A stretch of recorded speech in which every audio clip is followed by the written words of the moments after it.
Hey, in today's video, I wanted to talk to you about how can you be a good product director or a director of product management. As you can see, I'm not in my typical setup. Today, I'm in a trip, but I wanted to catch up with you and talk a little bit more about becoming a product director and how to be good at your job. So the first one that I think is going to be very important and that you had to pay attention to is that you had to be great at product management yourself. You had to understand really well what user research is, what market research is, what are the principles of product management, understand product design, understand all these different concepts that are going to help you make better products. In the end, what you want to make sure is that you are able to understand the problems that your customers have, be able to work with them to validate those problems, actually ideate the solutions, ideally with those customers as well, validate the solutions that you're potentially building, create MVPs, prototypes that are going to help you validate that solution with your customers. Make sure that when you release, you are releasing in an incremental way and that you are building up towards that vision that your product have, and that you are all the time validating and that you are tracking the success and the adoption of your product. It's also very important that you are able to stay up to date with design trends, data analytics, be able to understand how the product or your users actually are behaving with your product, and also understand your competitors. You had to be able to do a competitor analysis, understand where are their strengths, where are the weaknesses, where are you better, and where they are better, and understand what are your unique selling points compared to those competitors and where are they stronger than you are. The next key to be a successful and a good product director is that you have to create a great team culture. It's very important that you're building a collaborative and trusting environment. How can you do this? You have to promote things like communication, create a safe environment where people can be open and express their opinions, and where you can actually then celebrate your wins together. And as well, you have to learn from your losses, learn from those mistakes, learn from the moments where you actually were not as successful as you wanted to be, and bring this as part of the culture. As part of the culture that failing, well, you can fail, but you had to learn from it and you had to improve and adapt in the future. There is many ways that you can build a great team culture, and there's going to be things like working together, doing things like pair programming. If you know what pair programming is, that you have two people working together towards the same goal. It is based on programming, and usually there's one person that is doing the programming, the other one is looking, and they are commenting on each other's to help to make better products, software products. But ideally, you can do the same when you are working with your team as a product director. Work together with the people so they can see how you work and you can see how they work, and you can grow together. They might be better at certain things than you are. You might be better at certain things than they are. This is going to help you understand each other, understand expectations that both of you are going to have, and actually develop ways of working. And this is going to be usually more engaging, and it's going to be a great way of building trust within your team and with your team members. And it's not just that you had to do it yourself as a product director with your team members can also do it between themselves. And make sure that you have the proper communication channels, so that you are using the proper communication channels like Slack or Teams or whatnot, but also that you have routine meetings, that you have places where you can work together, where you can build that trust. One-on-ones can help you do that. Team meetings can help you do that. But you have to be the one, if you're the product director, you have to be the one that is showing that you are going to be open, that you are showing that you're going to be collaborative, that you're showing that you are creating that safe environment for everybody to work with. The third one is that you have to be familiar with processes, setting up ways of working. This doesn't mean that you had to do a process overkill, but you had to understand how to set up processes.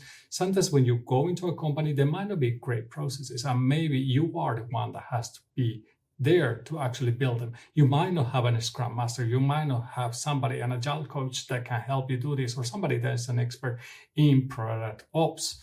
I have a video about that if you're interested, by the way. And you are going to have to understand how to set up those processes. This can mean many things. It can be that you have to be familiar with Agile. It might mean that you have to be familiar with Waterfall, because certain companies are going to be doing that. Maybe I don't think that is the most ideal way of doing product management for software companies. But you also had to understand product development life cycles, and you had to understand different frameworks, for example, prioritization frameworks that are going to help you prioritize your work or your teams to prioritize their own work. Again, if you're interested, I have another video about the different prioritization frameworks. And you don't want to create a very complex process, but you want to create a process that everybody can agree with. And ideally, you start with a very light process that everybody can relatively easily adopt and start using. From there, you can grow, you can build it a little bit more complex in the future. Try never to build very complex processes. That is never going to be great because it's not going to foment and promote things like innovation. And you don't want to stop that. The fourth one is that you have to learn to manage your stakeholders. This is a very important part of your work.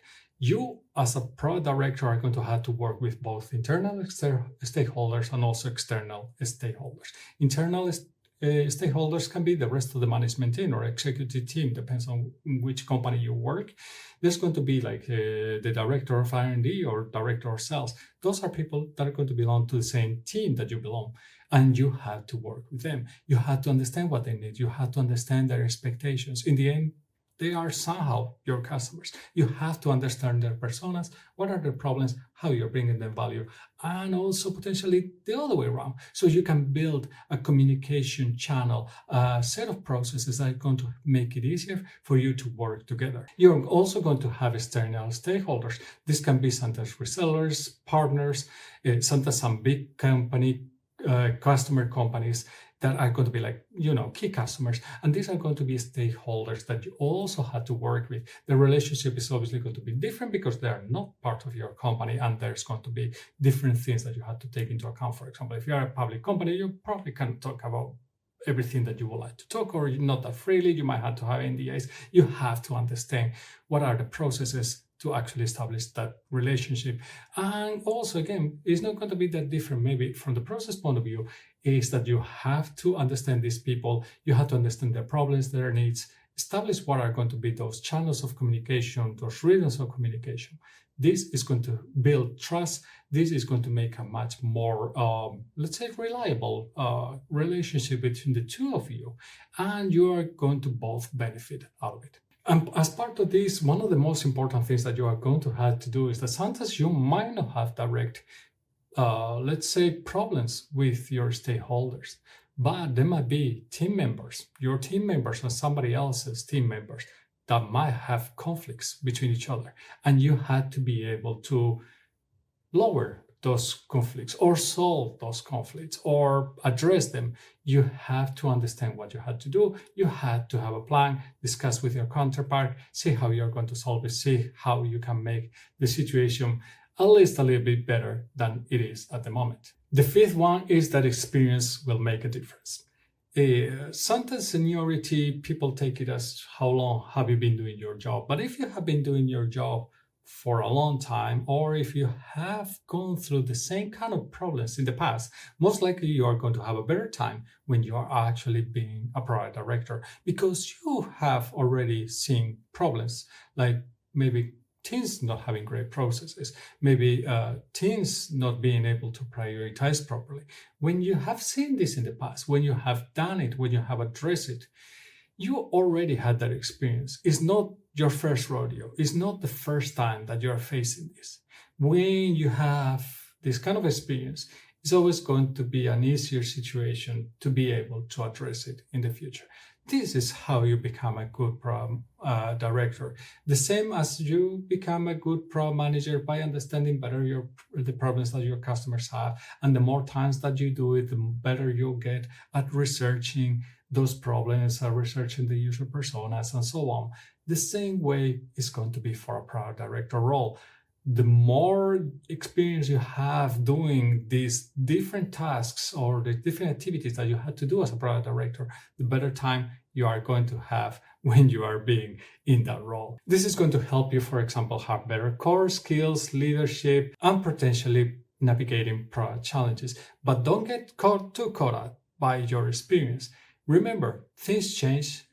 You yourself should change. And you cannot get too caught up on the things that have worked in the past and think that they are going to work in the future. Experience is great, but you also have to learn. And I want to mention a bonus tip. Maybe some of you took it as part of the experience in product management, but if you are a product director, one of the key things that you are going to have to do is to be able to define vision and a strategy to achieve that vision. You have to understand how you're going to set up that vision for your product. Where do I want to take this product in the future? Where do I see that it's moving? This doesn't mean that you have to make the whole decision on your own. You have to work with your team. You have to understand the problems that are there and ideate that potential vision together with stakeholders, team, whatnot. And then is that once I understand this, what are the strategic areas that I had to focus to get there? Strategy typically is going to be defined by identifying the biggest roadblocks and defining how am I going to go over them.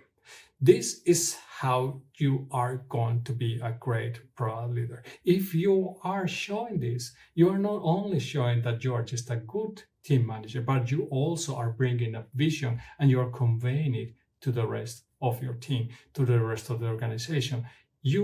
What you want to do is that you want to be able to create that engaging vision with that proper strategy to achieve it and drive that vision and promote that vision with your team, promote that vision within your company, within the people that are building that product. This is going to get them on board. This is going to make people much more engaged and understanding better what is the objective, what are they trying to do, and not being lost. This is, again, very important when it comes to stakeholder management.